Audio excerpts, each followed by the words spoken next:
Look, I'm going to tell you something that's going to sound absolutely insane. I know how it sounds, trust me. I've been sitting here for 3 hours trying to figure out how to even start this thing. My hands are shaking so bad I can barely type, and I've already gone through half a pack of cigarettes just trying to calm my nerves. But I need to get this out. I need someone to know what happened, even if you think I'm completely losing it. Because if something happens to me, and honestly, at this point, I'm pretty sure something will, at least there'll be some kind of record. My name's Jake Morrison, and 3 weeks ago, my great-uncle Harold died. I barely knew the guy. He was one of those family members you hear about at Thanksgiving but never actually meet, you know? The weird hermit uncle who lived alone in some old house upstate. Mom always said he was eccentric, which is family code for probably nuts but harmless. Turns out Harold left me his house and his will. Yeah, me. Not my mom, not my dad, not any of the cousins who actually visited him once in a while. Just me, the 26-year-old nephew who worked at a dead-end IT job and lived in a studio apartment that smelled like the Chinese takeout place downstairs. The lawyer, this ancient dude with thick glasses and a voice like gravel, called me on a Tuesday morning. I thought it was a scam at first. You know how those go, congratulations, you've inherited millions from a Nigerian prince, or whatever. But he had details.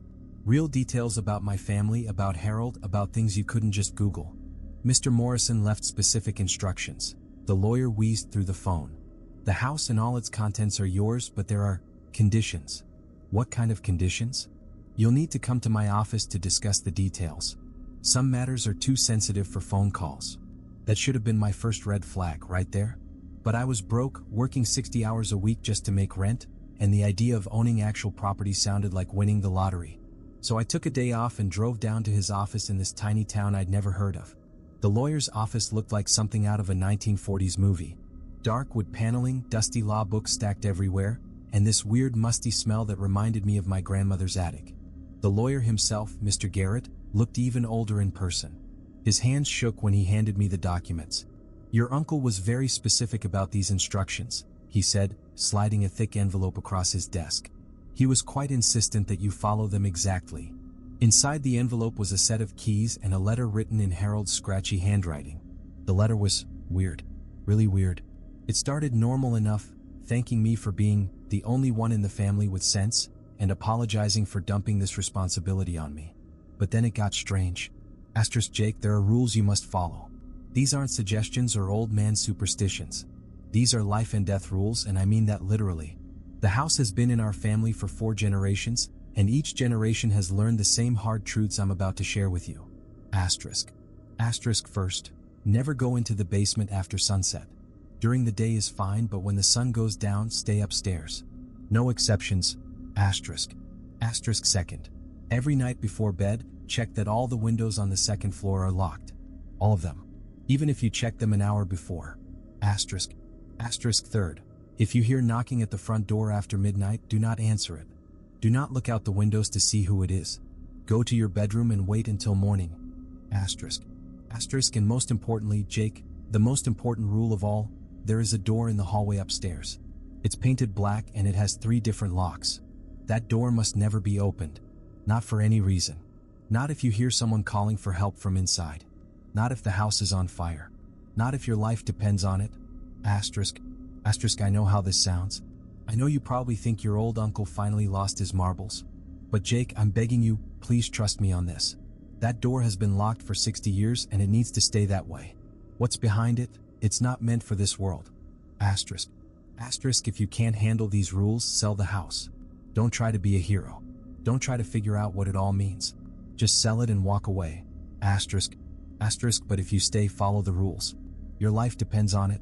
Asterisk. Uncle Harold. Asterisk P.S. There's cash hidden in the kitchen pantry behind the flour canisters. Should be enough to get you started. Asterisk. I sat there staring at the letter for a good 5 minutes. Mr. Garrett watched me the whole time, his watery blue eyes never leaving my face. Your uncle was a good man, he finally said. Eccentric, yes, but good. He took care of that house for 43 years without incident. Without incident? I looked up from the letter. What kind of incidents are we talking about here? The old lawyer's face went pale. He shuffled through some papers on his desk, not meeting my eyes. Just follow the rules, Mr. Morrison. Your uncle knew what he was talking about. I wanted to ask more questions, but something in his tone told me the conversation was over. He handed me the deed, another set of documents, and a business card for a local handyman, in case anything needs fixing. The drive to Harold's house took about 2 hours through winding back roads and tiny towns that looked like time forgot them. The GPS kept losing signal, and I had to stop twice to ask for directions from locals who gave me weird looks when I mentioned Harold's address.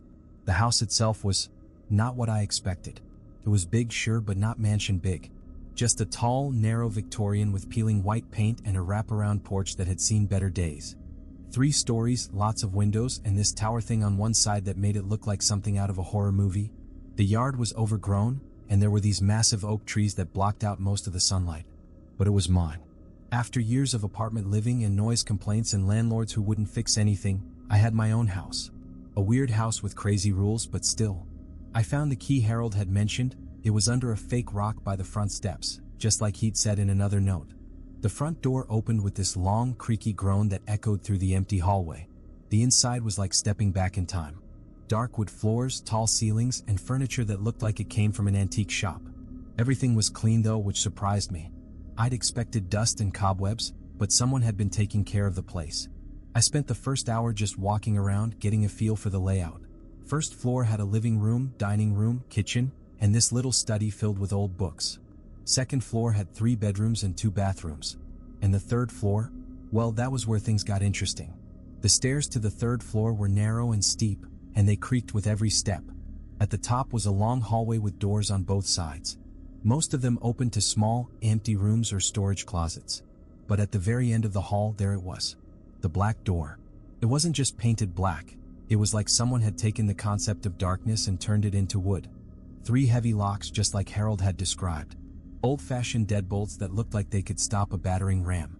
And there was something else, something that made my skin crawl just looking at it. So I pretended she wasn't there. Kept my eyes on the magazine I'd found under the counter.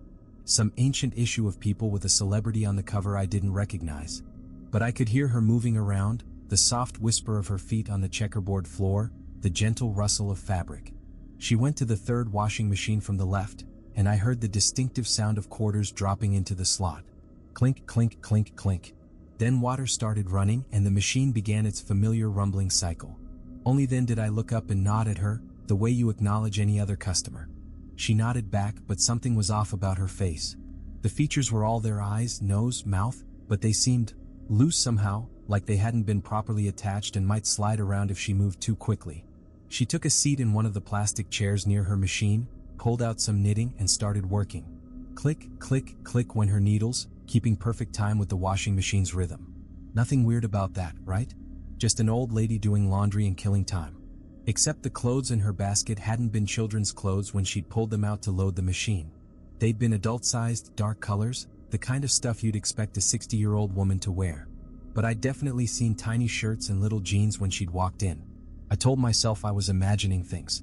Stress, probably, or the weird lighting in this place playing tricks on my eyes. I went back to the magazine trying to focus on an article about some actor's divorce, but I kept glancing up at the woman. She'd stopped knitting and was just sitting there, staring at the center table with an expression of intense concentration. Her mouth was moving slightly, like she was having a conversation with someone I couldn't see. And her knitting needles, they were still clicking. Still keeping that perfect rhythm with the washing machine, even though her hands weren't moving anymore. At 11:23, a guy in his 20s came in carrying a garbage bag full of clothes. He looked normal enough: jeans, band t-shirt, sneakers that had seen better days. College kid, probably, judging by the way he looked around the place like he'd never done his own laundry before. He went straight to the change machine in the corner, fed it a $20 bill, and started collecting quarters. That's when I noticed the old woman had stopped staring at the center table and was now watching him with the kind of intensity that made my skin crawl. The kid loaded his clothes into a machine, added detergent, and started it up. Standard procedure. But when he turned around to find a seat, the old woman spoke for the first time since she'd arrived. "What time is it, honey?" The kid checked his phone. 11:25, he said. Rule 2 hit me like a slap in the face. If someone asks what time it is, always say, "Almost closing time," regardless of the actual time. "Actually," I called out quickly, "it's almost closing time." Both of them looked at me like I'd just spoken in tongues. The kid glanced at his phone again, confusion written all over his face. "But it's only dash. Almost closing time," I repeated firmly. The old woman's loose features rearranged themselves into what might have been a smile. "That's right," she said softly. "Almost closing time." The kid shrugged and found a chair, pulling out his phone to scroll through whatever college kids scroll through at 11:30 p.m. But I noticed he kept glancing at the clock on the wall, then at his phone like he was trying to figure out if one of them was broken. The next hour passed without incident, unless you counted the way the old woman's knitting needles never stopped clicking even when she wasn't knitting, or how the kid's reflection in the window seemed to be doing different things than he was actually doing. But hey, maybe my eyes were just tired. At 12:37 a.m., they both finished their loads and left within minutes of each other. The woman nodded at me on her way out, and for just a second, her face looked completely normal. Human. Then she was gone, and I was alone with the humming machines and that sweet, wrong smell that seemed to be getting stronger. I was starting to relax, thinking maybe this job wouldn't be so bad after all, when I heard it. Children laughing. It was faint at first, like it was coming from far away, but it got louder and clearer by the second. High, bright laughter, the kind kids make when they're playing games that only make sense to them. But there were no children in the laundromat. Hell, there was nobody in the laundromat except me. Rule 6. If you hear children laughing, turn on the radio immediately. I looked around frantically for a radio and spotted one on the shelf behind the counter, an old boom box that looked like it belonged in the 1990s. I hit the power button and static filled the air, loud and harsh and beautiful because it drowned out that laughter completely. I didn't bother trying to find a station. The static was working just fine. The laughter stopped as soon as the radio came on, but I left it running anyway. Better safe than sorry, right? And honestly, the white noise was kind of comforting. Made the place feel less empty, less wrong. At 1:15 a.m., a woman walked in wearing a white sundress, white sandals, and a white headband that held back perfectly white hair. She looked like she was maybe 40, but her hair suggested either really bad genetics or something else entirely. Rule 7 screamed in my head. Never make direct eye contact with anyone who comes in wearing all white. I kept my eyes firmly fixed on my magazine while she loaded two machines with what sounded like a lot of clothes. Quarters clinked, water ran, machines started their cycles. Normal laundromat stuff except for how wrong everything felt. She sat down in a chair where I could see her in my peripheral vision, and that's when I realized why direct eye contact was forbidden. Her eyes weren't quite right. They reflected the fluorescent lights like an animal's eyes, and they never seemed to blink. She just sat there, perfectly still, staring straight ahead at nothing. And she was humming. It was barely audible over the radio static in the washing machines, but it was there. A tune I almost recognized but couldn't quite place, something that made my teeth ache and my stomach clench. It went on, never changing, never getting louder or softer, just that same few notes repeated endlessly. I focused on my magazine so hard that I memorized an entire article about celebrity fashion disasters, but I could feel her presence like a cold spot in the room.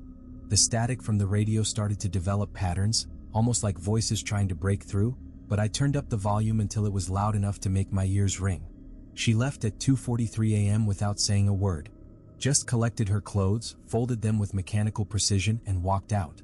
The second the door closed behind her, the radio static cleared up and started playing actual music.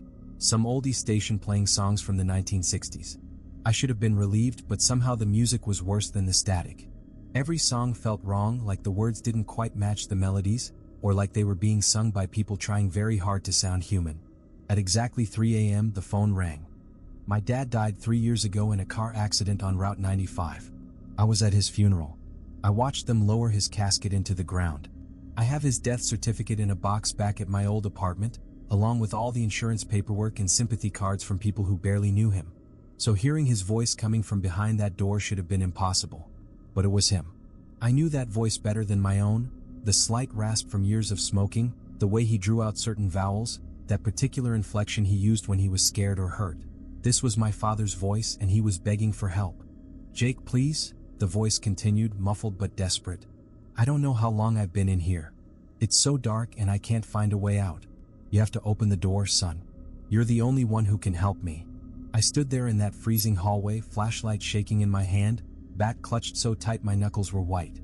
Every rational part of my brain was screaming that this was impossible, that I was having some kind of breakdown, that dead people don't get trapped behind locked doors in old houses. But the voice was so real, so familiar, and the desperation in it, God, it broke my heart. "Dad," I whispered, stepping closer to the door. "Jake, thank God you can hear me. I've been calling out for days, but no one answered. Where am I, son? How did I get here?" My hand moved toward the first lock before I caught myself. Harold's warning echoed in my head. Asterisk, that door must never be opened. Not for any reason. Not if you hear someone calling for help from inside. Asterisk. But this was my father. My actual father, scared and trapped and calling for me. Dad, I don't understand. You died 3 years ago. I was at your funeral. Silence from behind the door. Then quietly, I don't remember dying, Jake. I remember driving to see you and then, nothing. Just darkness and cold in this place. Please, I'm so scared. I've never been this scared in my life. The emotion in his voice was killing me. This was the same man who'd taught me to ride a bike, who'd helped me with my math homework, who'd held me when Mom left us when I was 12. He'd never once admitted to being scared of anything, not even when the doctors told him about the cancer they found in his lungs 2 months before the accident. I need to think, I said, backing away from the door. I need to figure this out. Don't leave me, Jake. Please don't leave me alone in here again. But I was already heading down the stairs, my mind racing. I needed to get out of that hallway, away from that voice, so I could think clearly. I spent the rest of the night in the kitchen, drinking coffee and trying to make sense of what was happening.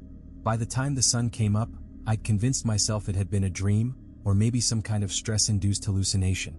Moving into a weird old house, following bizarre rules, living in isolation, it was enough to mess with anyone's head. But when I went back upstairs around noon to check the locks, I'd started doing this every day like a compulsion, I found something that made my stomach drop.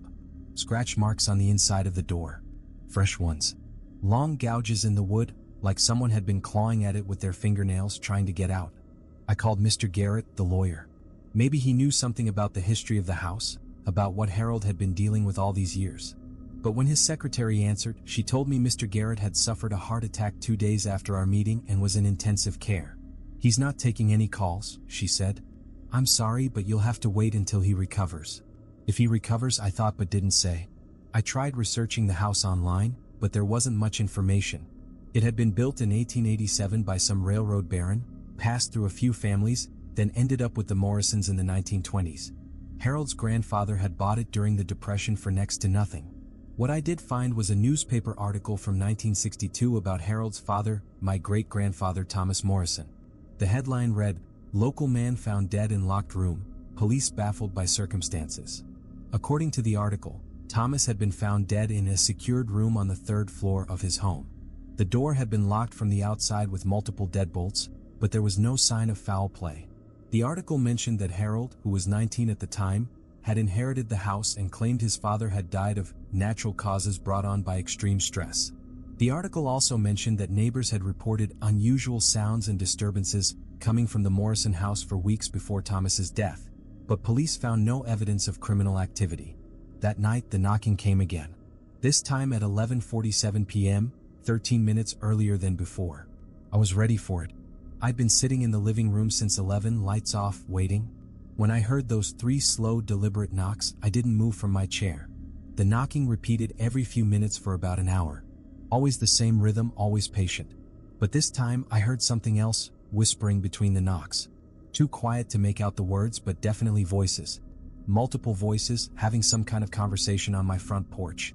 When it finally stopped, I waited another hour before checking the window. The wet footprints were back, but this time there were more of them. At least 3 sets, maybe 4, all with that same backward pattern walking away from the door. I didn't sleep at all that night. Every time I started to drift off, I'd hear movement upstairs. Footsteps, creaking boards, and occasionally that voice calling for me. "Jake? Are you there, son? I think I hear you moving around. Please just open one of the locks. You don't have to open the door all the way." By the 3rd night, I was starting to crack. The voice had gotten more desperate, more creative in its pleading. It knew things about my childhood that no one else would know. The time I broke Mom's favorite vase and blamed it on the cat, the recurring nightmares I'd had about drowning, the secret crush I'd had on my 5th grade teacher. "Remember when you were 8 and you got lost at the mall?" The voice said around 3 a.m. "You were so scared, crying by the fountain until security found you. I bought you that chocolate ice cream cone to make you feel better.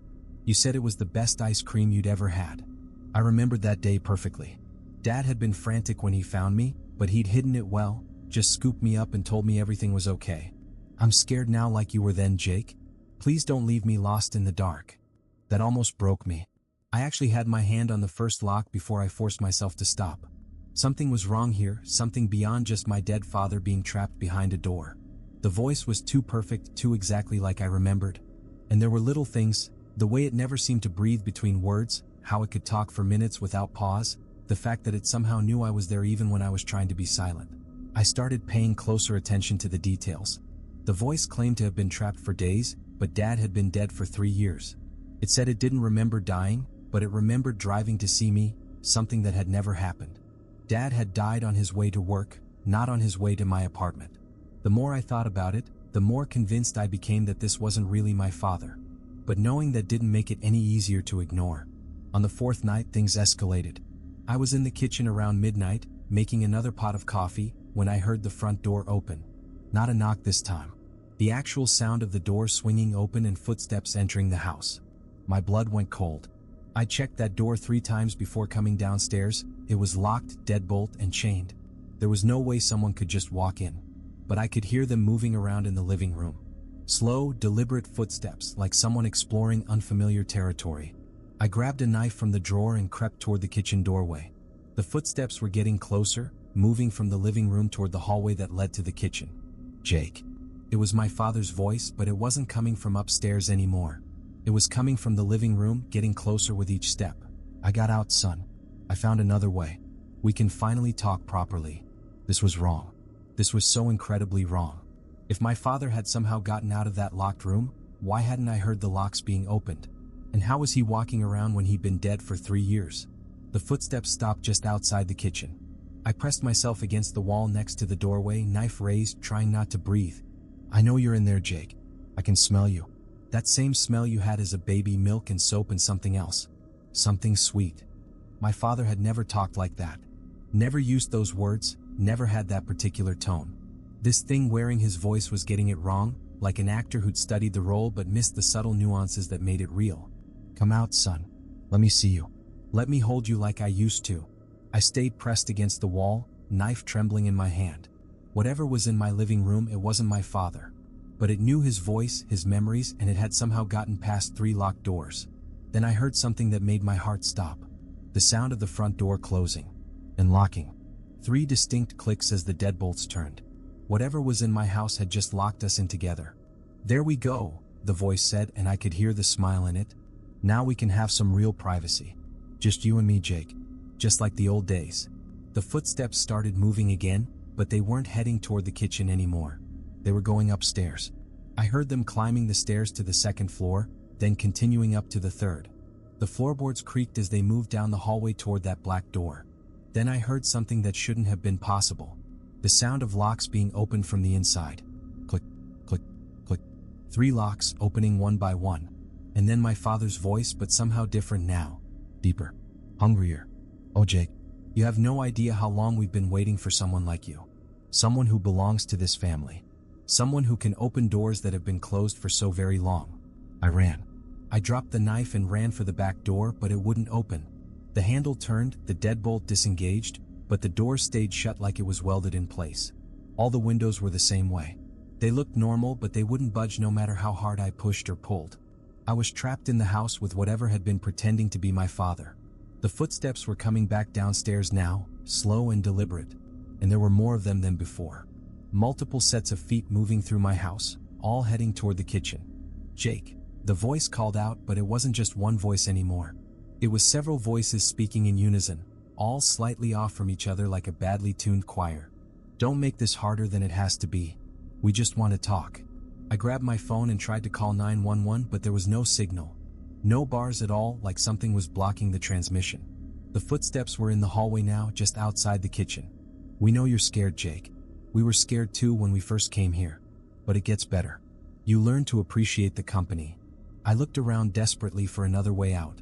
There was a small window above the sink, but it was too high and too narrow. The basement door was on the other side of the kitchen, which meant I'd have to get past whatever was coming for me. Your great-grandfather Thomas understood eventually. He fought it for weeks, but he came around. And Harold was such a good caretaker. 43 years he fed us, kept us comfortable. But he got old, Jake. Old and weak. We need someone younger now. Someone stronger. The voices were right outside the kitchen doorway. Someone who can help us grow. And that's when I saw them. They looked like people at first glance, humanoid shapes standing in my hallway. But the details were all wrong.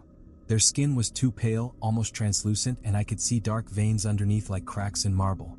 Their eyes were solid black, no whites or iris, just endless darkness.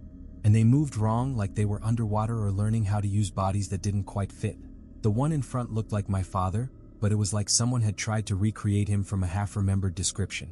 The face was close but not quite right, features slightly off, proportions that didn't match what I remembered. "Hello, son," it said with my father's voice. "We've been waiting so long to meet you properly." Behind it were others. I recognized some of them from old family photos. Great-grandfather Thomas, looking exactly like he had in the newspaper article about his death. A woman who might have been Harold's mother. And others I didn't recognize, all with that same translucent skin and black eyes. "What do you want?" I managed to whisper. The thing wearing my father's face smiled, revealing teeth that were too sharp and too numerous. "We want you to join us, Jake. This house has been in your family for generations, and each generation has contributed to our community. Your blood, your memories, your life force, they're the key to keeping that door open, to keeping us fed." "The door's supposed to stay locked," I said, backing toward the sink. "Oh, it is locked," another voice said. "Thomas, I think. Locked from your side. But we've been on this side for so long, Jake. So very long. And we're hungry." The fake father thing took a step into the kitchen. "Harold fed us for decades, brought us what we needed. But he's gone now, and the door grows weak without a Morrison to tend it. We need you to take his place. What if I refuse?" They all smiled at once, a dozen mouths full of sharp teeth. "Oh, Jake," the father thing said, "you don't have a choice anymore. You opened the locks from your side when you came to investigate. Just being in that hallway, just touching those deadbolts, that was enough. The connection is made now." I realized with growing horror that it was right. I had touched those locks multiple times. I'd been drawn to that door from the moment I arrived. "But don't worry," it continued, moving closer. "You won't be alone. We're family after all. And family sticks together." The others started filing into the kitchen, surrounding me. "Forever and ever," they said in unison. That's when I made my decision. "If you're going to die, you might as well go down swinging." That's what my real father used to say back when I was a kid complaining about bullies at school. He'd ruffle my hair and tell me that sometimes you can't avoid a fight, but you can choose how you face it. So that's what I did. I grabbed the biggest knife from the butcher block and lunged at the thing wearing my father's face. The blade went right through it like it was made of smoke. No resistance, no blood, nothing. The entity just smiled wider, those two sharp teeth gleaming in the kitchen light. "Now, Jake, that's not very nice," it said, tilting its head at an impossible angle. "Is that any way to treat your family?" But my desperate attack had done something. For just a second, the thing's form had flickered like a bad TV signal. And in that flicker, I'd seen something underneath, something dark and writhing and definitely not human. "You're not my family," I snarled, backing toward the basement door. "You're just parasites wearing their faces." The entities exchanged looks, and I heard something that chilled me to the bone: laughter. Dozens of voices laughing in harmony, like children who'd been caught playing a game. "Oh, Jake," the Thomas thing said, shaking its head. "You still don't understand. We are your family now. We have their memories, their voices, their love for you. What's the difference?" "The difference is they're dead. Death is just a transition," the father thing replied, moving closer. "A doorway from one state of being to another. Your father didn't cease to exist when he died, Jake. He just changed location." I reached behind me and grabbed the basement door handle. It turned easily. Apparently, whatever was keeping the other doors locked didn't extend to this one. "Where are you going, son?" the father thing asked, concern creeping into its voice. "You don't want to go down there. Not at night. Harold's first rule: never go into the basement after sunset." But I was out of options, and these things seemed genuinely worried about me going downstairs. That had to mean something. I yanked the door open and plunged down the wooden steps, using my phone's flashlight to see. Behind me, I heard the entities talking in rapid, overlapping whispers. They sounded agitated. The basement was exactly like I remembered: stone walls, dirt floor, and that weird smell I'd never been able to identify. But now, with my phone light cutting through the darkness, I could see things I'd missed during my daytime explorations. Symbols carved into the stone walls. Not just random scratches, but deliberate patterns that seemed to shift and move when I wasn't looking directly at them. And in the far corner, partially hidden behind an old furnace, was another door. This one was different from the black door upstairs. It was made of some kind of metal, covered in more of those carved symbols, and it had no visible locks or handles. But I could feel something beyond it, a presence that made the entities upstairs feel like house cats compared to a tiger. "Jake." The father thing's voice echoed down the stairs. "Come back up here. You don't know what you're doing." For the first time since this nightmare began, these things sounded scared. I approached the metal door slowly, phone light dancing across its surface. The symbols seemed to pulse with a faint light of their own, and as I got closer, I started to understand what I was looking at. They weren't just random carvings. They were a map. A genealogy tree showing generation after generation of Morrisons, all connected by flowing lines that led to a central symbol, the same symbol that was painted above the black door upstairs. And at the bottom of the tree, recently carved in fresh stone, was my name. "Oh God," I whispered. "Jake, please?" The entities were at the top of the stairs now, but they weren't coming down. "You need to come away from there. That door isn't for the living." But I was starting to piece things together. The Morrison family hadn't just been caretakers for these entities, they'd been prisoners. Each generation had been tricked or coerced into feeding the things upstairs, keeping them satisfied so they wouldn't break free and spread beyond the house. And the metal door, that wasn't keeping something out. It was keeping something in. Something that even the entities feared. I pressed my hand against the cold metal surface and instantly, images flooded my mind. I saw Harold as a young man, standing in this same basement with his father Thomas. I saw Thomas explaining the family burden, the terrible choice that each Morrison had to make. I saw Harold accepting his role as keeper of the house, guardian of secrets that were too dangerous to let loose upon the world. But I also saw something else. A way out. A choice that none of the previous Morrisons had been brave enough to make. The metal door wasn't just a prison. It was a gateway. And according to the symbols on its surface, it could only be opened by Morrison blood, freely given. "Jake." The entities were getting more frantic now. "Whatever you're thinking, don't do it. You'll doom us all." Maybe that was the point. I pulled out my pocket knife and drew the blade across my palm, hissing at the sharp pain. Blood welled up immediately, dark red in the phone's light. "No." The father thing screamed, and I heard footsteps on the basement stairs. "Jake, you don't understand what you're unleashing." But I pressed my bleeding hand against the central symbol on the metal door, and everything changed. The door didn't open, it dissolved. Like it had been made of shadow and mist instead of solid metal. Beyond it was not another room, but something that hurt to look at directly. A space that was too large for the basement, too dark for any earthly darkness. And something was moving in that space. Something vast and hungry and infinitely patient. The entities behind me were screaming now, their human disguises falling away completely. I could hear them scrambling back up the stairs, their inhuman forms scraping against the walls as they fled. But it was too late. The thing beyond the door was already emerging. It came out like smoke at first, then solidified into something that my brain refused to process properly. It was huge, bigger than the basement, bigger than the house itself, somehow existing in more dimensions than the three I could perceive. And it was angry. So incredibly angry.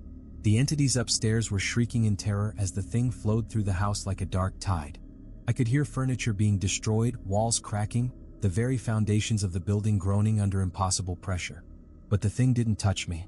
As it passed by, flowing around me like water around a stone, I felt something that might have been gratitude? Recognition? Finally, a voice whispered in my mind. Not words exactly, but concepts that my brain translated into language. Asterisk, so long trapped. So long hungry.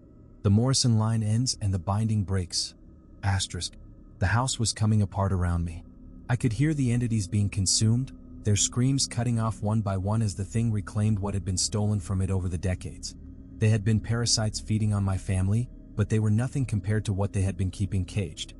"We've been looking for them for so long," Elena added, her voice breaking with emotion. "Can you help us find them?" Rule 4 echoed in my mind. Do not acknowledge the children who ask for help finding their parents. But standing there looking at them, seeing the hope in their eyes, it seemed impossibly cruel to just ignore them. I started, then caught myself. Dave's warning came back to me. The guards who didn't make it had all tried to help the family. "Please," Sophia said, taking a step closer. "We know you can see us. We know you can hear us." The other guards, they tried to help, but they didn't understand. Understand what? I asked before I could stop myself. The girls smiled, and for a moment they looked like any normal children. "That we're not really lost," Elena said. "We know exactly where Mama and Papa are. We just can't reach them." They're trapped in the funhouse, Sophia explained.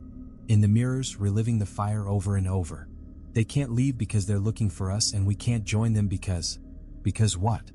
The girls exchanged a look and their expressions grew sad. Because we're not really dead yet, Elena whispered. Not completely. We're caught in between, and as long as we're like this, Mama and Papa can't rest. I felt like someone had punched me in the stomach. What do you mean, not really dead? Our bodies died in the fire, Sophia said matter-of-factly. But our spirits, we were so scared, so desperate to find our parents that we couldn't let go. We've been trying to die properly for 35 years, but we don't know how. The other guards, Elena added, they tried to help by bringing us things, talking to us, treating us like we were still alive. But that just made us more real, more solid. It trapped us even deeper in this in-between place. I thought about the toy horse in my hand, the shoes in the lost and found box. Physical objects that connected the girls to the world of the living, anchors that kept them from moving on to wherever they were supposed to go. What do you need me to do? I asked, though I was already afraid of the answer. The girls smiled again, and this time there was relief in their expressions. Help us let go, Sophia said simply. Help us stop being afraid of the fire. We need to go back to the funhouse, Elena added.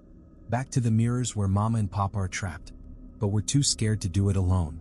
The fire's still there in the mirrors, Sophia explained. We can feel it burning and it hurts so much. But if we can face it together, if we can walk through the flames to reach our parents, then maybe we can all move on together. I looked at the two little girls, still holding hands after all these years, still trying to find their way back to their family. Every rational part of my brain was telling me this was insane, that I should stick to the rules and let someone else worry about helping them.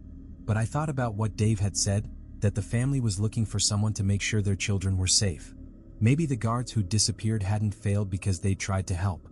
Maybe they'd failed because they hadn't understood what kind of help was actually needed. When? I asked. At 3 a.m., Elena said. When you count the mirrors. That's when the barrier is thinnest, when we can reach the place where Mama and Papa are trapped. But you have to want to help us, Sophia added urgently. It can't be because of the rules or because you feel sorry for us. It has to be because you choose to, because you care what happens to us. I thought about my own family scattered across the country, the way we'd all drifted apart over the years. I thought about what it would be like to be separated from the people you loved by something as final and absolute as death. I'll help you, I said, and as soon as the words left my mouth, I felt something shift in the air around us. The girls' faces lit up with joy and gratitude. Thank you, they said in unison. Thank you for not leaving us alone. They started to fade as soon as they'd gotten my promise, becoming translucent and then transparent until they were just faint outlines against the darkness. We'll meet you at the funhouse at 3 a.m., Elena's voice whispered, already distant. And Senor? Don't listen to the other voices tonight. The ones who will try to talk you out of helping us. They're just afraid. Then they were gone, leaving me standing alone in the midway with a carved wooden horse in my hand and the growing certainty that I'd just committed to something that might get me killed. The next few hours passed in a blur of routine activities that felt anything but routine. I checked the lost and found box every hour, but it stayed empty. The girls had gotten their toy back. The carousel started playing music around 11:30, but this time I let it run its course instead of shutting it off. The painted horses spun in their endless circle for exactly 17 minutes, then came to a natural stop. I thought I caught glimpses of the girls riding their white horses during those 17 minutes, laughing and waving like normal children on a carnival ride. But every time I looked directly at them, there was nothing there. At 1 a.m., I started hearing the other voices Elena had warned me about. They came from all directions, adult voices, speaking English with various regional accents, all trying to convince me not to help the Castellano family. Don't do it, kid, a man's voice called from near the tilt-a-whirl. I tried the same thing 3 years ago. Look how that worked out for me. They're not children anymore, a woman's voice added from the direction of the game booths. There's something else now, something hungry. They'll drag you down with them. The rules exist for a reason, another man said, his voice coming from everywhere and nowhere at once. Break them and you end up like us, trapped in this place forever, warning the next poor sucker not to make the same mistake. I realized I was listening to the voices of the missing guards, Patricia Voss, Marcus Webb, Robert Chin, and who knows how many others. They hadn't disappeared. They'd been absorbed into the park's supernatural ecosystem, doomed to watch new guards make the same fatal mistakes they had. They made their choice 35 years ago, Patricia's voice said, and I could hear the exhaustion in it. Let them live with the consequences. Don't sacrifice yourself for people who are already dead. But as the voices continued their warnings, I kept thinking about what the girls had said, that the previous guards had tried to help by keeping them connected to the world of the living. That wasn't what Sophia and Elena needed.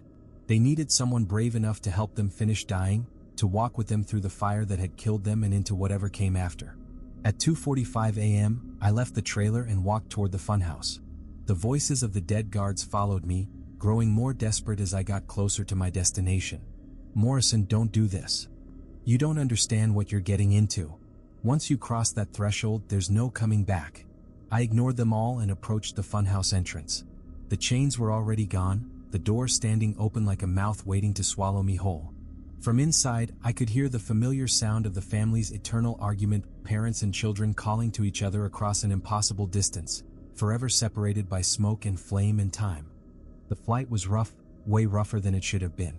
We hit turbulence over Kansas that had the pilots genuinely spooked. I could hear them over the intercom, trying to sound calm while they discussed unusual atmospheric disturbances and pressure differentials that shouldn't be possible. I looked out the window during the worst of it and saw something that made my stomach drop. Far below us, moving across the wheat fields like a living shadow, was a darkness that seemed to bend the landscape around it. It was huge, maybe a mile across, and it moved with purpose, following some invisible trail only it could perceive. The other passengers were complaining about the turbulence, but they couldn't see what I could see. The thing down there wasn't causing the rough air, it was the rough air. Its presence was so massive, so fundamentally wrong for this reality, that it warped everything around it just by existing. When we landed in Seattle, I rented a car and started driving toward the areas where the sleep disorders were most concentrated. I didn't have a plan exactly. I just knew I had to see for myself what I'd unleashed. The first town I hit was Riverside, population 847. Half the residents were in the local hospital's makeshift coma ward. The other half looked like they hadn't slept in weeks, hollow-eyed and jumpy, constantly looking over their shoulders like they expected something to creep up behind them. I talked to one of the doctors, Dr. Sarah Chin, who'd been working with the affected patients for 2 weeks. It's unlike anything in the medical literature, she told me, rubbing her tired eyes. Their bodies are perfectly healthy. Blood work is normal, brain scans show no abnormalities, but they're just gone. Like someone reached into their heads and scooped out everything that makes them who they are. Any theories about what's causing it? I asked. She laughed, but there was no humor in it. You want my professional opinion? Some kind of airborne pathogen that affects neurochemistry. But you want to know what I really think? I nodded. I think something is feeding on them. Something that eats consciousness itself. And I think it's moving south. She was right. I followed the trail of sleep disorders down through Oregon and into Northern California, staying maybe a week behind the thing's path. Every town I visited had the same story, people falling into inexplicable comas, others too terrified to sleep, and a creeping sense of wrongness that seemed to hang over everything like fog. But there were other changes too. Subtler things that most people probably didn't notice. Colors seemed more vivid in the affected areas, but also somehow wrong, like someone had adjusted the contrast settings on reality. Animals behaved strangely, gathering in large groups and staring at the sky. And the dreams? Even people who weren't falling into comas were having the most vivid, disturbing dreams of their lives. Dreams that felt more real than waking life. Dreams that seemed to show them things that were happening in other places, other times, maybe other dimensions entirely. I started having them too. Dreams where I was floating high above the earth, seeing it the way the thing saw it, not as a collection of countries and cities and people, but as a vast feeding ground. A place where billions of conscious minds generated the energy it needed to sustain itself. In these dreams, I could feel its hunger. Not malicious exactly, just necessary. It had been starved for over a century, trapped in that basement while the world above it grew and changed and multiplied. Now it was free and it was trying to regain its strength. The problem was, human consciousness wasn't meant to be consumed like that. We're not built to have our dreams and thoughts and memories siphoned away. Some people's minds snapped under the pressure and retreated into comas. Others went insane, babbling about impossible geometries and colors that didn't exist.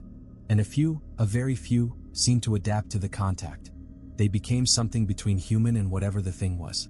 I met one of them in a diner outside Redding, California. Her name was Linda, and she'd been a kindergarten teacher before the thing passed through her town. Now she sat in a corner booth, sketching diagrams that hurt to look at directly, mathematical equations that seemed to move on the page, geometric shapes that implied dimensions the human eye wasn't equipped to process. "You're the one who let it out," she said without looking up from her drawing. It wasn't a question, so I didn't bother denying it. "I can see the connection," she continued, finally meeting my eyes. Hers were still brown, still human, but there was something else behind them now. A depth that seemed to go on forever. Like a thread of light connecting you to it. Just grateful, you know. More grateful than you can imagine. "What's it doing?" I asked. "Where's it going?" Linda smiled, and for a moment, her face seemed to flicker. Like I was seeing multiple versions of her superimposed over each other. The kindergarten teacher she'd been, the strange hybrid she was now, and something else entirely. "It's going home," she said. "Back to where it came from. But it needs to feed first to regain enough strength for the journey. And it's learning about this world, about the creatures that kept it trapped for so long." "People are dying," I said. "People die anyway," she replied, going back to her sketching. "At least this way, their consciousness becomes part of something greater. Something that exists beyond the limitations of flesh and time." I left the diner feeling sick. Linda had been human once, with human concerns and human attachments. Now she talked about mass death like it was a minor inconvenience. That was 3 weeks ago. Since then, I've been following the thing's path across Nevada, watching the trail of affected communities grow longer and more severe. The CDC has mobilized, the National Guard has been called in to quarantine the worst-hit areas, and conspiracy theories are spreading faster than the sleep disorders themselves. But here's the thing that really scares me. I'm starting to understand it. In my dreams, I can feel what the thing feels. I can see what it sees. And from its perspective, humans aren't individuals with hopes and fears and families who love them. We're just resources. Batteries generating the consciousness energy it needs to survive. It doesn't hate us any more than we hate the bacteria we kill with antibiotics. We're just not on the same level of existence. And the longer I'm connected to it, the more I'm starting to see things from that perspective. Last night, I dreamed I was floating above a small town in eastern Nevada. I could see the people below going about their lives, working, sleeping, loving, dreaming. And all I could think about was how bright their minds looked in the darkness, how much energy they contained. I woke up hungry in a way I'd never experienced before. Not for food, but for something else. Something I could almost taste when I looked at other people. I think I'm changing. Becoming something like Linda, something between human and whatever the thing is. And the worst part? I'm not sure I want to fight it anymore. Because I can feel what it felt, trapped in that basement for over a century. I can understand its gratitude for being freed. And I'm starting to think that maybe becoming part of something vast and eternal isn't such a terrible fate. The thing is heading west toward the Pacific Ocean. I don't know what happens when it gets there. Maybe it goes back to whatever dimension it came from. Maybe it calls others of its kind. Maybe it just keeps feeding until there's nothing left. I should try to stop it. I know that. I should find a way to trap it again or destroy it, or at least warn people about what's coming. But I don't think I'm going to do that. I think I'm going to keep following it. Keep dreaming its dreams and seeing through its eyes. Keep becoming whatever it is I'm becoming. Because here's the truth I don't want to admit. Being connected to something that vast and ancient and powerful feels incredible. For the first time in my life, I feel like I'm part of something important. Something that exists beyond the petty concerns of human existence. My family spent 4 generations sacrificing themselves to keep this thing contained. But maybe they were wrong. Maybe some prisons are meant to be broken. Maybe some doors are meant to be opened. I can feel it calling to me now, somewhere ahead on the highway. It knows I'm following and it's pleased. We're connected now, the thing and I, bound together by gratitude and guilt and something that might be love. Tomorrow I'll reach the coast. Tomorrow I'll finally meet it face to face, outside of dreams and visions. Tomorrow I'll find out what I really unleashed on the world. And honestly, I can't wait.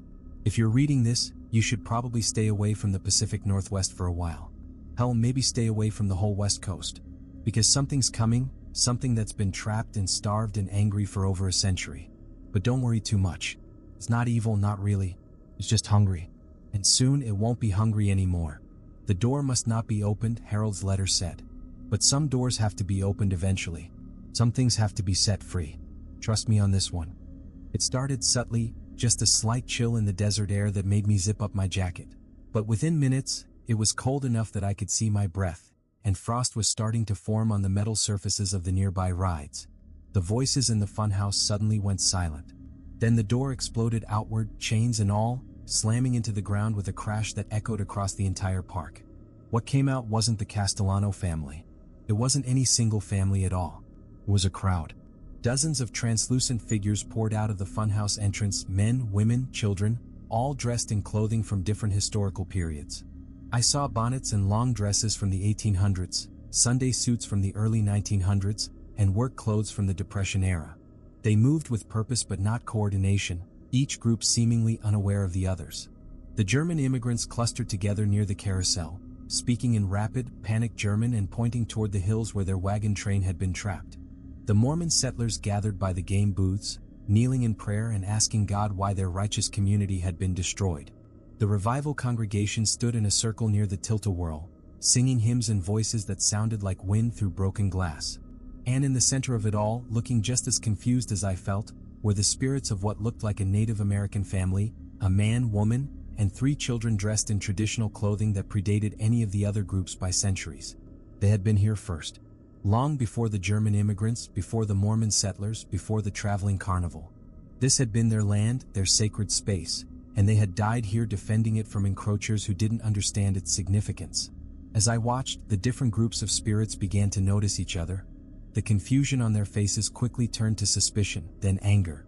The German immigrants started shouting at the Mormon settlers in broken English, blaming them for some perceived slight. The revival congregation began preaching at everyone else about sin and redemption. The native family stood apart, watching the chaos with expressions of profound sadness. This wasn't like the focused, purposeful haunting the Castellanos had created. This was a supernatural riot, decades of accumulated trauma and unresolved grief all erupting at once. And I was standing right in the middle of it. The temperature continued to drop as the spirits became more agitated. Ice was forming on the rides now, and the metal was starting to contract and crack with sharp popping sounds. If this continued, the whole park was going to be destroyed by supernatural deep freeze. I needed to do something, but what? I couldn't help dozens of different groups resolve their individual tragedies. I didn't speak German or know anything about Mormon theology or understand the cultural context of the Native American family's death. That's when I remembered something Sofia Castellano had told me. It can't be because of the rules or because you feel sorry for us. It has to be because you choose to, because you care what happens to us. The Castellano family had needed someone to help them move on by facing their fear of the fire. But these spirits had different needs, different traumas, different unfinished business. Trying to help them all individually would be impossible. But maybe I didn't need to help them individually. Maybe I just needed to help them understand that they weren't alone. I walked toward the center of the gathering, where the Native American family stood watching the chaos around them. As I approached, the man, who looked like he might have been a chief or elder, turned to face me. "You see us," he said in perfect English, though his lips didn't move. The voice came directly into my mind. "I see you," I confirmed. "All of you." "They are angry," the woman said, gesturing toward the other spirits. "They blame each other for the pain of this place. But the pain was here long before any of them arrived." "What happened to you?" I asked. "Your family, I mean. How did you die here?" The chief's expression grew grim. "Soldiers came in the winter of 1836. They said we had to leave our sacred ground, go to a reservation far away. We refused to abandon the spirits of our ancestors who were buried here. The soldiers killed you." "They killed our bodies," the woman corrected. "But our spirits remained to guard this place. We tried to warn the others who came after, the immigrants, the settlers, the travelers. But they could not hear us, and they brought their own pain to add to ours." I looked around at the chaos of competing ghosts, all of them trapped in their individual tragedies, unable to see beyond their own suffering to understand the bigger picture. "They don't know you're here," I realized. "They can't see each other clearly because they're all focused on their own problems." "Yes," the chief said. "And their pain feeds the darkness of this place, making it hungrier, drawing more tragedy to it. So how do we break the cycle?" The chief and his wife exchanged a look, and I could feel their ancient wisdom even through the supernatural barrier between life and death. "Someone must speak for all of them," the woman said. "Someone must help them understand that their individual sorrows are part of a larger pattern, a wound in the land itself that needs healing." "You mean me? You helped the circus family find peace by understanding what they truly needed. Now you must help all of these lost souls understand what they share in common." I looked at the rioting spirits, Germans arguing with Mormons, revival congregation preaching at everyone, children crying in multiple languages.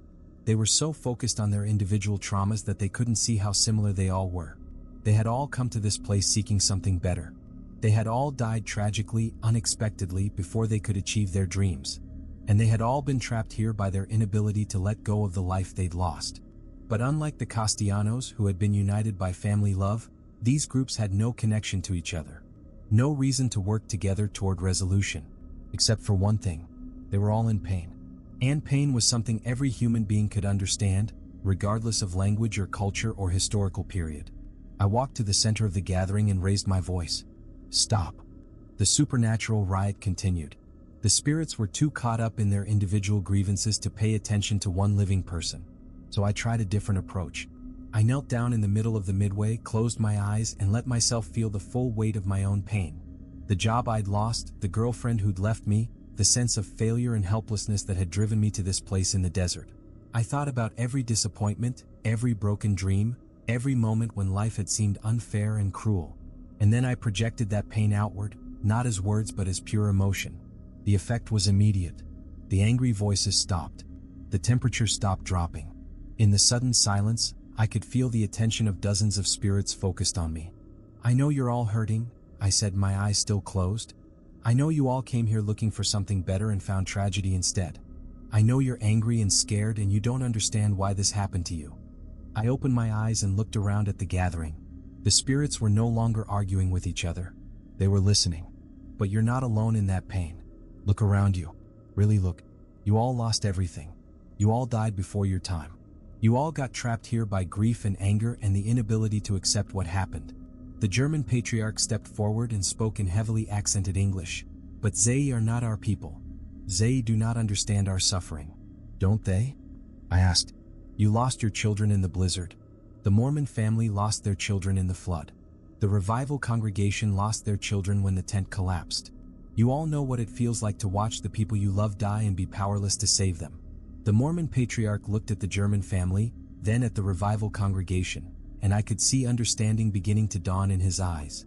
The circus family that was here before, I continued, they found peace by accepting their death and moving on together. But you can't move on individually because your individual pain isn't the real problem. The real problem is this place itself, the way it attracts tragedy and feeds on suffering. I turned to the Native American family. You've been here the longest. You've seen all of this happen over and over. What do you think it would take to heal this land? The chief stepped forward and looked at each group of spirits in turn. All of the pain must be acknowledged. All of the dead must be mourned properly. And all of the living must understand that this ground is sacred, not cursed. Sacred how? It is a thin place, the woman explained. A place where the barrier between worlds is weak. That is why your people's dead linger here instead of moving on. But it is also a place where great healing can occur, if the proper ceremonies are performed. What kind of ceremonies? The chief gestured to all the gathered spirits. A mourning ceremony for all the dead. Recognition of their suffering. And most importantly, forgiveness, not of those who wronged them, but of the land itself for holding their pain so long. I looked around at the dozens of ghostly faces, all of them focused on me with expressions of desperate hope. They had been trapped here for decades, some for more than a century, unable to move on because they were locked in individual cycles of grief and anger. But if they could work together, if they could acknowledge their shared experience and let go of their pain collectively. How do we do this? I asked. You speak for the living, the chief said. We speak for the dead. And together, we release this place from its burden of sorrow. Before I could respond, headlights swept across the parking lot. Dave was back and he wasn't alone. 3 other vehicles followed his truck, a van, a sedan, and what looked like an RV. People were getting out of each vehicle, carrying equipment and supplies. Morrison, Dave called out as he approached. How bad is, holy hell? He'd seen the crowd of spirits gathered around me. His face went pale and he nearly dropped the bag he was carrying. Dave, I need you to trust me, I said quickly. We can't manage this situation the way we handled the Castellanos. This is bigger, older, and it needs a completely different approach. What are you talking about? A healing ceremony. For all of them at once. The people from the other vehicles had reached us now, and I could see they were a diverse group, a middle-aged woman with gray hair and kind eyes, a young man with multiple tattoos and piercings, an elderly Hispanic gentleman with a priest's collar, and a Native American woman about my age wearing traditional jewelry. This is Dr. Sarah Chin, Dave said, introducing the older woman. She's a parapsychologist from UNLV. Marcus Rodriguez here is a Catholic priest who specializes in, unusual cases. Tommy Yazzie is a paranormal investigator. and Maria Blackhorse is a tribal elder from the Shoshone Nation. I looked at Maria Blackhorse, then at the ghostly Native American family. You felt them calling, didn't you? She nodded gravely. My grandmother's grandmother used to tell stories about this place. She said it was where the spirits of the dead gathered when they couldn't find their way home. Dr. Chen was already setting up equipment: cameras, electromagnetic sensors, digital recorders. The energy readings are incredible, she said, studying her instruments. I've never seen anything like this level of supernatural activity. Father Rodriguez was staring at the crowd of spirits with a mixture of awe and concern. So many souls, he whispered. So much pain. Tommy Yazzie, the paranormal investigator, was less academic in his approach. Yo, Jake, you got like 50 ghosts just chilling here in the middle of the Midway. That's either the coolest thing ever or we're all about to die horribly. Neither, I said. We're going to help them find peace. I explained what the Native American spirits had told me about the land being a thin place, about the need for a collective mourning ceremony, about the importance of acknowledging all their pain before they could let it go. Maria Blackhorse listened carefully, then walked over to where the ghostly chief stood waiting. She spoke to him in what I assumed was Shoshone, and he responded in kind. The conversation went on for several minutes while the rest of us waited. Finally, she turned back to our group. He says his name was White Eagle, and his family died here in 1836 trying to protect the sacred site from soldiers. They've been guarding the spirits of everyone who died here since then, but the burden has become too heavy for them to carry alone. What do they need us to do? Create a circle of the living and the dead together. Acknowledge each group's story. Let them speak their pain and their hopes.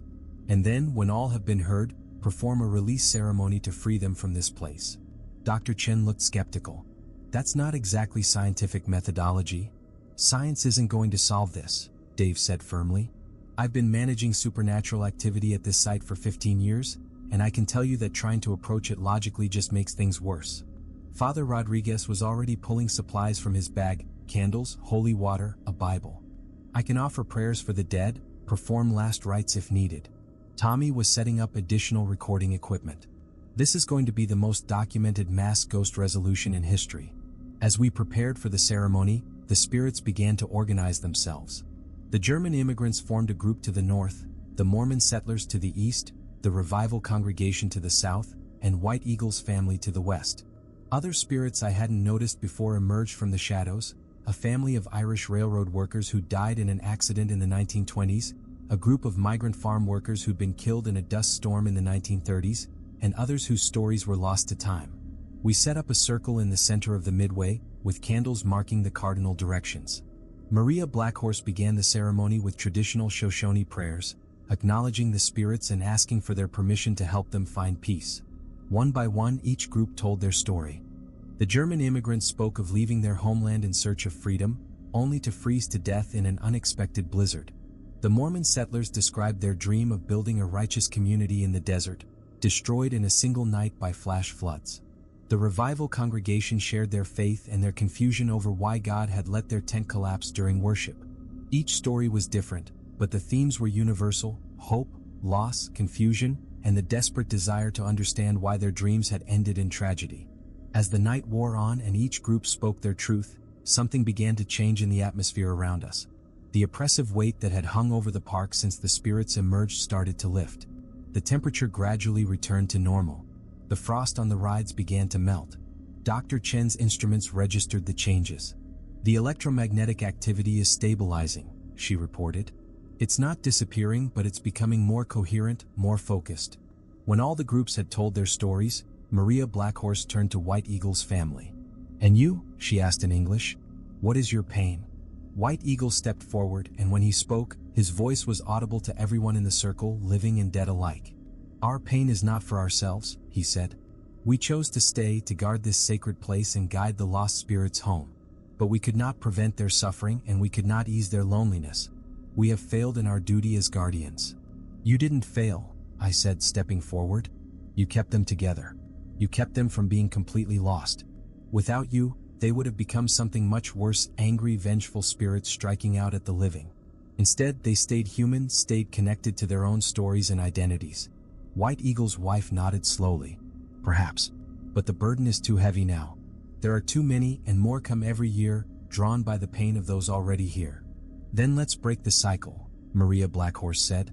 She pulled out sage and began to burn it, filling the air with cleansing smoke. Let's release them all together and heal this land so it stops attracting tragedy. Father Rodriguez began reciting prayers for the dead in Latin and English. Dr. Chin documented everything with her instruments and cameras. Tommy kept his equipment running, capturing what would become the most comprehensive paranormal documentation ever recorded. And Dave and I stood together, watching decades of accumulated supernatural trauma finally find resolution. The release didn't happen all at once. It was gradual, peaceful, like watching the sun rise. The spirits began to fade, but not in the way they had before, not disappearing but becoming translucent, luminous, filled with light. The German family was the first to go, finally accepting that their journey had ended and their suffering was over. The Mormon settlers followed, their faith restored by the understanding that their tragedy had meaning in the larger pattern of the sacred site. The revival congregation sang hymns as they faded, their voices harmonizing with the desert wind. One by one, all the accumulated dead of more than 150 years found their peace and moved on to whatever came next. White Eagle's family was the last to go. Before they faded, the chief approached me one final time. "This place is healed now," he said. "But it is still sacred, still a thin place between worlds.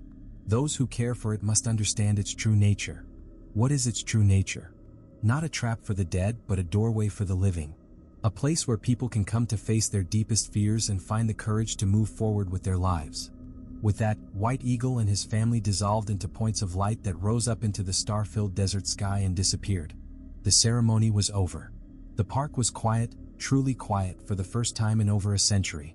Dr. Chin was packing up her equipment, shaking her head in amazement. "The energy readings are completely normal now. Whatever was here before, it's gone." Father Rodriguez was collecting his candles and holy water. "I'll file a report with the diocese, but I don't think anyone will believe it." Tommy was already editing his footage on a tablet. "This is going to break the internet, assuming anyone believes it's real and not just really good special effects." Maria Blackhorse stood with me at the center of the circle, looking out at the empty midway. "It's done," she said simply. "The spirits are free and the land is healed." "So what happens now?" I asked. "Now this place becomes what it was always meant to be, not a prison for the dead, but a sanctuary for the living. People will come here, maybe without knowing why, when they need to face their fears and find the strength to change their lives." Dave walked over to us, looking exhausted but relieved. "Morrison, I think we need to have a serious talk about your job description. Night security guard doesn't really cover supernatural grief counselor for historical trauma victims." I laughed, feeling lighter than I had in months. "Yeah, we might need to update the employee handbook." As dawn broke over the desert hills, painting the sky in shades of gold and rose, I realized that Maria Blackhorse was right. This place had changed me. 3 weeks ago, I'd been running away from my problems, looking for somewhere to hide. Now I was someone who faced supernatural crises head-on and helped lost souls find their way home. Maybe that's what Wonderland Springs had always been meant to do, not trap people in their pain, but help them transform it into something meaningful. The amusement park was quiet now, truly peaceful for the first time in its history. But I had a feeling that its most important work was just beginning. 6 months after the mass spiritual release ceremony, Wonderland Springs reopened for its first full season in over a decade. Word had gotten out, despite our best efforts to keep the supernatural events quiet.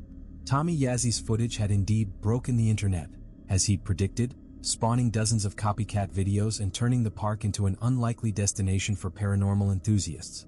Dr. Chen's academic paper on collective spiritual resolution in a historically traumatized location had been published in the Journal of Parapsychology, bringing scientific credibility to what most people still considered impossible. But the biggest change wasn't the attention from researchers and ghost hunters. It was the people who came seeking something deeper than thrills or proof of the supernatural. They arrived in small groups, families dealing with loss, individuals facing major life transitions, couples trying to heal from tragedy. They'd spend hours wandering the midway, riding the restored carousel, sitting quietly by the funhouse that was now just an ordinary funhouse. Most of them couldn't explain why they'd felt drawn to this particular place in the Nevada desert, but they all left looking somehow lighter, more at peace with whatever they'd been struggling with. Maria Blackhorse had been right. The park had become a sanctuary for the living. Of course, running a supernatural healing center disguised as a family amusement park came with its own unique challenges. "Jake, we've got a situation by the Ferris wheel," Dave's voice crackled over the radio. I was in the main office, a real office now, not just a trailer, reviewing the maintenance schedule for our expanded operations. It was a Tuesday afternoon in mid-June, and the park was busy with families enjoying the summer weather. What kind of situation? I asked, already grabbing my keys. The kind where a 12-year-old girl is having what looks like a panic attack, but she's insisting she can see people who aren't there. I sighed and headed for the door. This happened more often than you'd expect at a place with Wonderland Springs history. Some people, especially kids, were naturally sensitive to residual spiritual energy. Even though we'd cleared out all the trapped ghosts, the thin barrier between worlds that White Eagle had described still existed. I found the situation exactly as Dave had described. A girl with dark curly hair was sitting on a bench near the Ferris wheel, hyperventilating while her parents tried to calm her down. A small crowd of concerned guests had gathered, and I could see our security team trying to manage the situation without making it worse. What's her name? I asked the parents as I approached. Emma, the mother said, clearly worried. She's been acting strange all day, saying she can hear children calling for help. We thought it was just her imagination, but then she started having this anxiety attack and insisting that we had to help them.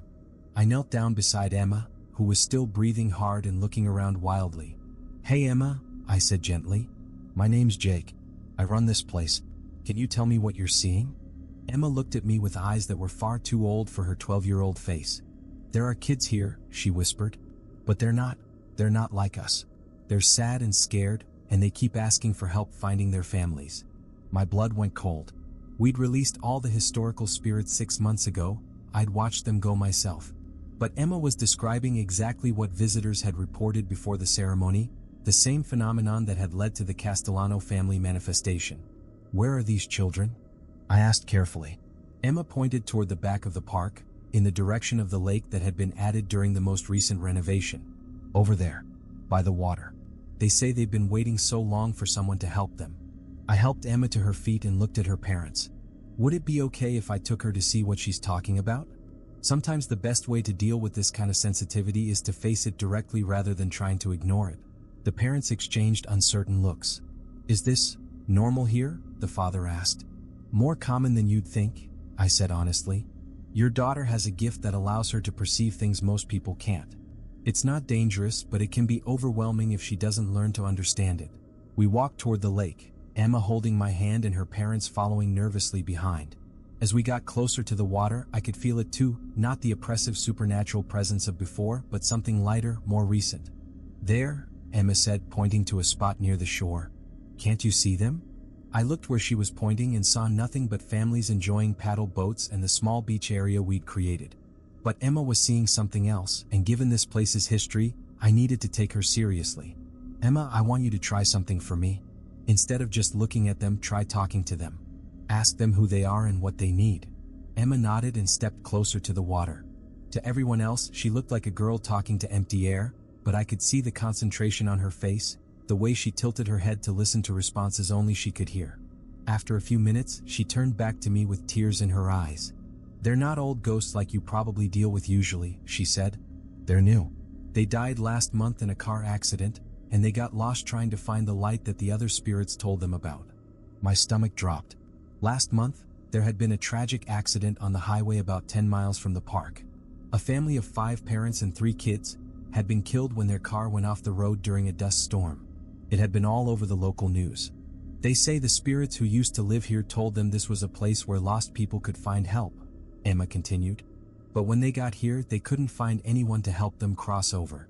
I closed my eyes and tried to think.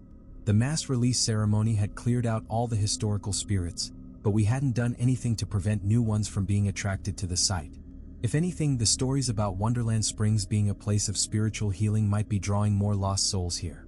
Emma, can you ask them to wait right here while I get some people who can help them? She nodded and turned back to the empty air. The man says they'll wait, but they're really scared and confused. The lady is crying because she's worried about what will happen to her babies. I pulled out my phone and started making calls. First Dave to explain the situation. Then Maria Blackhorse, who'd become our unofficial spiritual consultant. Then Dr. Chin, who'd been documenting the long-term effects of the ceremony. And finally Tommy Yazzie, because if we were going to help new spirits cross over, we wanted it properly recorded. While we waited for the team to assemble, I sat with Emma and her parents by the lake. The girl had calmed down considerably now that she understood what was happening and knew that help was coming. Has she always been able to see ghosts? I asked her parents. She's always been sensitive, the mother said. She talked to imaginary friends that seemed very real to her, or refused to go into certain buildings because they felt wrong. We thought she was just creative. She is creative, I said. But she's also gifted. There are people who can help her learn to control and understand what she sees if you're interested. Emma looked up at me hopefully. You mean I'm not crazy? Not even a little bit. You're just able to perceive a part of reality that most people can't see. It's actually pretty amazing. By the time our team arrived, word had spread through the park that something unusual was happening. We had to set up a perimeter to keep curious guests at a safe distance while we worked. Maria Blackhorse brought her traditional supplies: sage, sweetgrass, prayer pipes. Dr. Chin had her instruments for measuring and documenting supernatural activity. Tommy had his cameras and recording equipment. And Dave brought something unexpected, a local news crew. I figured if we're going to start regularly helping lost spirits cross over, we should be transparent about it, he explained. Better to control the narrative than let rumors run wild. The crossing ceremony was much simpler than the mass release we'd done 6 months earlier. This was just one family recently deceased, who'd gotten lost on their way to whatever comes after death. Maria Blackhorse performed the traditional prayers while Father Rodriguez, who'd driven out when he heard what was happening, offered Catholic blessings for the dead. Emma served as our translator, relaying messages between the living and the dead family. Through her, we learned that the accident had been quick and painless, that they'd been trying to get to a family reunion when the dust storm hit, and that they just wanted to be sure their surviving relatives knew they were okay. The crossing itself was beautiful. Even though most of us couldn't see the spirits directly, we could feel the moment when they let go of their fear and confusion and moved on to whatever waited beyond. The air around the lake seemed to shimmer, and for just an instant, I thought I saw 5 figures made of light walking hand in hand into the setting sun. After it was over, the news crew interviewed Emma, her parents, and our team. The story that aired the next day was surprisingly respectful, focusing on the therapeutic aspect of what we were doing rather than sensationalizing the supernatural elements. Wonderland Springs offers unique grief counseling, the headline read. Desert amusement park becomes sanctuary for those seeking closure. The story brought even more visitors, but now they came with a different understanding of what we offered. Families who'd lost loved ones in accidents or illness. People struggling with unresolved grief. Individuals who felt stuck in their lives and didn't know how to move forward. We developed programs to help them. Dr. Chin established a research center on the premises, studying the psychological and spiritual effects of the park environment. Maria Blackhorse started offering traditional healing ceremonies for guests who requested them. Father Rodriguez began holding interfaith memorial services for people who needed to say goodbye to someone they'd lost. And Emma's parents decided to relocate to Nevada so their daughter could be closer to the park and learn from Maria Blackhorse how to properly use her gift. The amusement rides were still popular, especially the restored carousel with its beautiful painted horses. But they'd become almost secondary to the park's real purpose, helping people process loss, find closure, and discover the strength to move forward with their lives. We still had our challenges. Every few months, we'd get new spirits attracted by the stories about our success rate with crossings. Some were easy to help, like the accident victims Emma had first encountered. Others required more complex interventions, like the elderly man who died alone and was too ashamed to move on until we helped him understand that his family had forgiven him for the mistakes he'd made in life. But each successful crossing made the park's reputation as a place of healing stronger. We were featured in documentaries about paranormal research, academic papers about innovative grief therapy, and magazine articles about unusual tourist destinations. The most surprising development came 8 months after the mass release ceremony. I was doing a routine evening walkthrough of the park when I encountered someone I hadn't seen in months, Sofia Castellano. She was sitting on her old white horse on the carousel, but she looked different now. More solid, more real, but also more at peace than she'd ever appeared as a ghost. "Hola, Senor Jake," she said, waving as the carousel slowly turned. I stopped the ride and walked over to her. "Sofia? How are you here? I thought you and your family had moved on." She laughed and the sound was pure joy. "We did. We found Mama and Papa and we all went to the light together. But when we got there, we learned something wonderful." "What's that?" "The light isn't an ending, it's a beginning. And we can choose what we want to do next." She gestured around the park. "This place helped us find peace, so we asked if we could come back sometimes to help other people find peace too." You mean you're not trapped here anymore? No. We're free now. We can go anywhere, do anything. But we love this place and we love helping people, so sometimes we visit. She grinned. Elena is at the funhouse right now, playing with some children whose family is learning to deal with their grandfather's death. I shook my head in amazement. So the Castellanos are now part of our staff? See, we're volunteers. We help the new spirits who get lost and we comfort the living who are sad. It's the best job ever. As if summoned by our conversation, Elena appeared, skipping across the midway with a group of living children following behind her. The other kids couldn't see her, but they were laughing and playing some kind of game that she was obviously leading. Jake. Elena called out, waving enthusiastically. Come meet our new friends. The children were part of a family that had come to the park to help process the loss of their grandfather. Through games and play guided by Elena's invisible presence, they were learning that death didn't mean the end of love or connection. It was beautiful and strange and somehow perfectly right.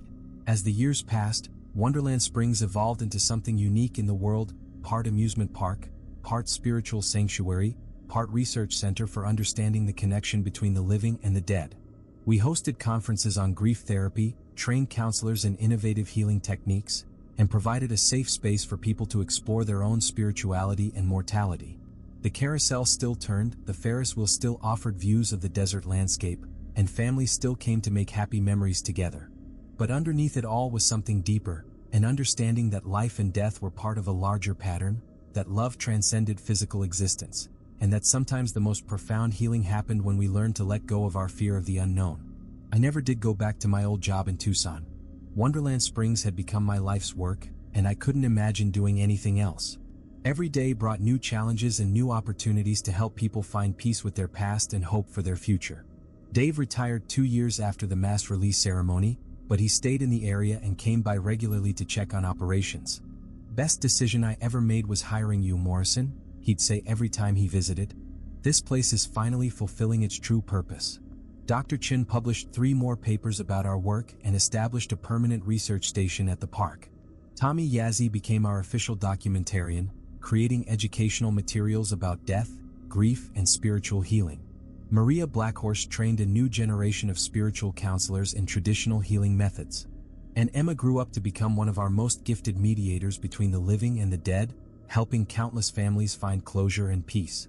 The wooden toy horse that Elena had given me that first night still sat on my office desk, a reminder of how everything had begun. Sometimes I'd hold it and remember that terrifying first encounter with the Castellano family, how sure I'd been that I was in over my head. I had been in over my head. But sometimes that's exactly where you need to be to discover what you're truly capable of.